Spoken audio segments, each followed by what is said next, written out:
ادھر سے انصار میں سے، چونکہ حضرت عمر کے غلام مہاجر تھے، انصار میں سے ایک شخص پانی لینے پہلے سے آیا ہوا تھا، پانی بھرنے میں کوئی اختلاف ہو گیا، جھگڑا ہو گیا، مار کٹائی تک نوبت آ گئی، حضرت عمر کے غلام نے کچھ چیز مار دی، اس شخص کو زخمی ہو گیا، اس نے پکارا، عبداللہ بن ابی سلول نے سمجھا کہ موقع اچھا ہے، دوڑا ہوا آیا اور آ کر اس نے کہا انصارے مدینہ بھاگ کے آؤ، جلدی آؤ، اور بڑے غلط جملے استعمال کیے، کہنے لگا اگر ان لوگوں کو تم اپنا بچہ کچا کھانے کو نہ دیتے مہاجروں کو تو آج یہ تمہارے سر پہ نہ بیٹھتے، معاذ اللہ ایسی باتوں پہ کہا کرے، بولے یہ روز مرہ کی گفتگو میں عادت بنائیں، کوئی ایسی بات کرنی ہو تو معاذ اللہ استغفر اللہ کہہ کے کرنی چاہیے۔ اس نے کہا کہ معاذ اللہ اب ان کو بچہ کچا نہ دیں تو یہ ہمارے سر پہ نہ بیٹھتے، شور کیا اس نے۔ ہمارے ہاں بھی سیانے بندے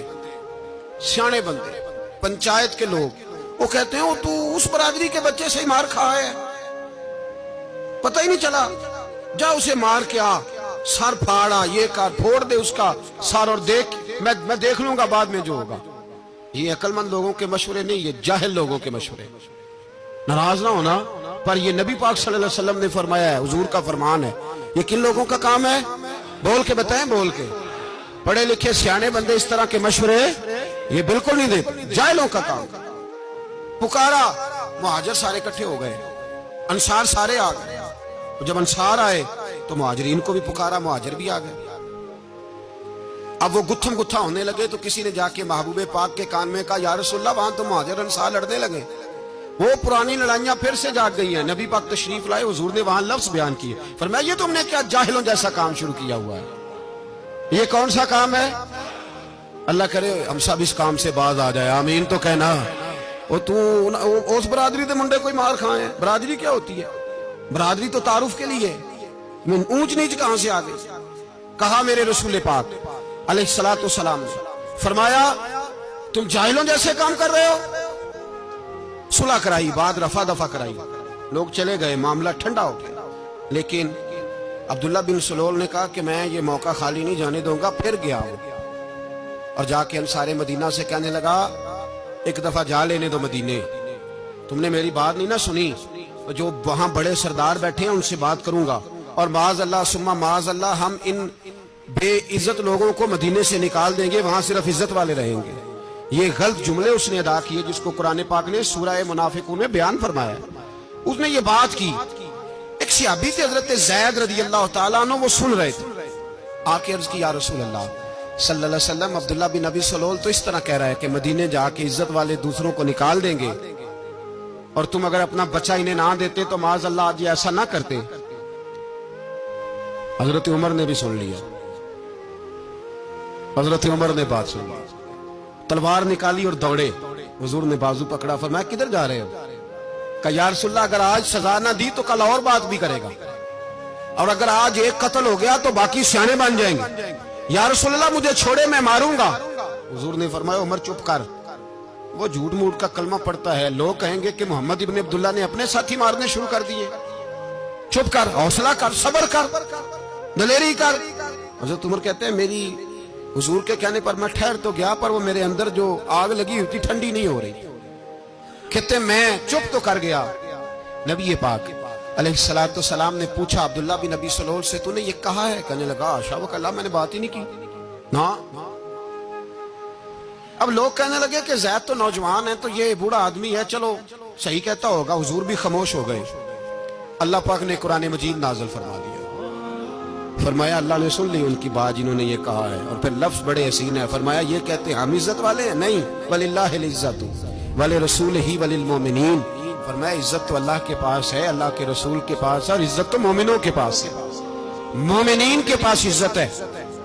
یہ قرآن پاک نے سارا مضمون بیان کر دیا کہ عبداللہ بن ابی سلول غلط کہتا ہے اور حضرت زید صحیح کہتے ہیں۔ حضور نے کچھ نہیں فرمایا، جا رہا ہے قافلہ۔ جب مدینے کی سرحد آ گئی نا، حدود مدینہ منورہ کی شروع ہوئی، تو عبداللہ کا اپنا بیٹا، اس کا نام بھی عبداللہ بن عبداللہ تھا، اپنا بیٹا اس کا بڑا مخلص جانثار غلام تھا میرے رسول پاک صلی اللہ علیہ وسلم کا، وہ تلوار لے کے مدینے کی حد پہ کھڑا ہو گیا، اور کہنے لگا میرے باپ تو نے اتنی بےایمانی کے لفظ کہے کہ میں ان کو نکال دوں گا. کہے اپنی زبان سے کہ میں ذلت والا ہوں, رسول پاک کو اللہ نے بڑی عزت عطا فرمائی, کہے ورنہ میں تیری گردن کاٹ دوں گا. بول کہے حضور بھی عزت والے اور نبی پاک کے غلام بھی عزت. کہے اپنی زبان سے کہے میرے رب کا یہ فرمان ہے وَرَفَعْنَا لَكَ ذِكْرَكَ, ابھی میں خود تیرے لیے تیری شانوں کو بلند فرما دوں گا. تو کہے تو دشمن ہو کے کہنے لگا میرے بیٹے مجھے معاف کر دے, مصطفیٰ تو بڑی عزت والے ہیں, ان کے غلام شانوں والے ہیں. جب بیٹا تلوار لے کے سامنے کھڑا ہوا, شہرت ہوئی, اب نبی پاک نے حضرت عمر کی طرف دیکھا, کہا عمر تیری بات صحیح تھی, اب جو ہوا یہ زیادہ صحیح تھا. وہ میں نے تجھے کہا حوصلہ کر, تدبر کر, وقت کا انتظار کر, یہ صحیح ہوا کہ وہ صحیح تھا.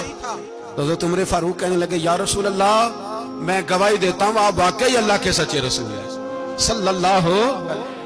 اتنی اچھی رائے, وقت فیصلہ کرتا ہے, تدبر سے چلے, دانائی سے چلے, علم پیدا کرے, بردباری. ہمیں کئی دفعہ سجدہ صاف کرنا پڑتا ہے, ہم جو کہتے ہیں بات اس کے الٹ نکل آتی ہے. ہم کسی شخص کے بارے میں کچھ تبصرہ کر بیٹھتے ہیں, کچھ عرصے کے بعد ہمیں پتہ چلتا ہے کہ وہ تو ایسا تھا ہی نہیں, ہم نے غلط بات کر. ہم بغیر تحقیق کے, بغیر تفتیش کے, حوصلہ نہ ہونے کی وجہ سے, صبر نہ ہونے کی وجہ سے ہم بہت سارے کام کر گزرتے ہیں, پھر ہمیں نقصان ہوتا ہے. اپنی زندگی میں حلم نہ چھوڑیں.